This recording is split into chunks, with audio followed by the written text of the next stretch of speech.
It was a night that would change my life forever.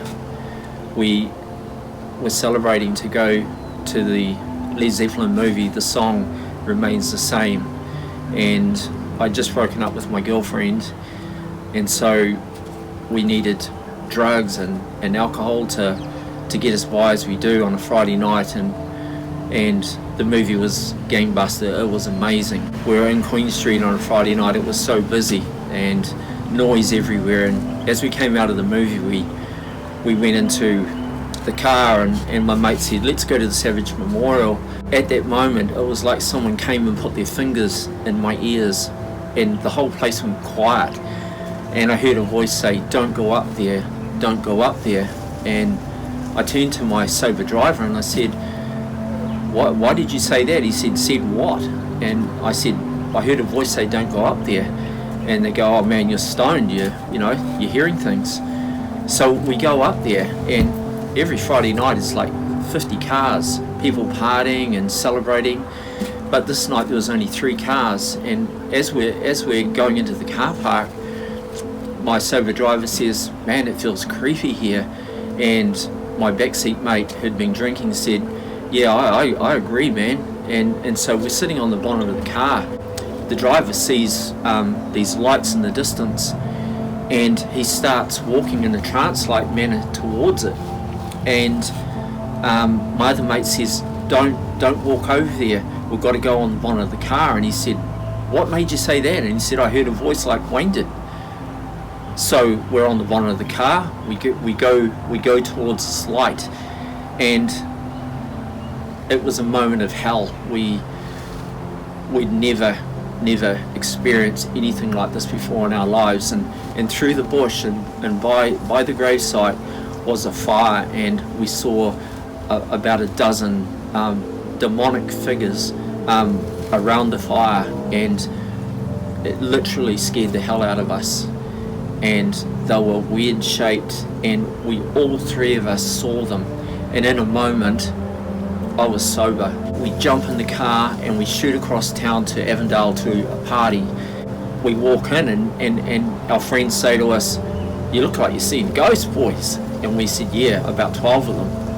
And I just kept walking through the house and down the hall, and the door opens to this room, and there's our family friend, and he's the president of the biggest gang in West Auckland, and he's sitting there by himself, and he hasn't got his 15 bodyguards that he normally has. And I'm going, it's like he's waiting for me. And so he says, bro, you look like crap, sit down, tell me what happened tonight. And so I tell him, and he says, us Maori, we are spiritual people, and we believe in God, and we believe in the devil.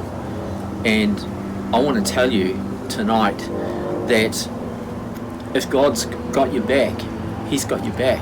But if the devil has ownership, it's crap, it's over, man, it's over. And that was my first ever spiritual encounter. He's not going to church, and he's fully patched. We leave the party, we go home early hours of the morning, and I'm laying in the drain outside my house, and I'm going, what has happened? And my life is just flashing through my mind. The next day I see my ex-girlfriend, and she said, I woke up last night, God woke me up, and I got out of bed and I prayed for you.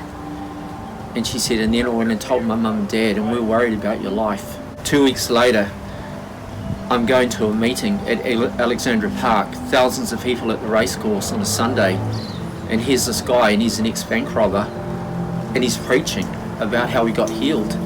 And he's preaching away, and next thing he stops, and he points to a woman in the crowd, and she's got walking sticks, and he said, God's going to heal you, and he calls her out. And as she's going on stage, I recognise her, and I tell my friends, I say, hey, I know that lady, she lives next door to my work, and I've seen her body falling apart over the 2 years. And he prays for her, and she hits the ground. And 20 minutes later, she gets up, and she's running around the stage like a jackrabbit. I'm healed. I'm going, bro, that's real. And there's an altar call at the end, and I'm nervous in crowds, and I'm down the front. I said, I want this Jesus, whoever it is, I want this Jesus. And that was the third life-changing moment.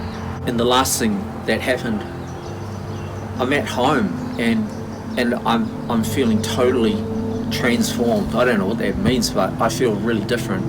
I'm in my room, and I have an encounter with God. I have this presence come in my room, and I realize God has turned up physically and overwhelmingly.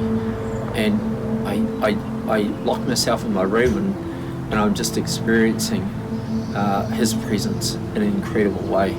And I feel this power rising up in me, and I start speaking to the evil and the shutdown of my life, and I start calling it out for what it is and commanding it to go in the name of Jesus. And I didn't know anything about warfare, and it's rising up, and I'm putting the axe to these tormentors, and I'm feeling freedom come over me. And that's how the journey started. That was the God moment. That was the encounter of encounters that changed my life.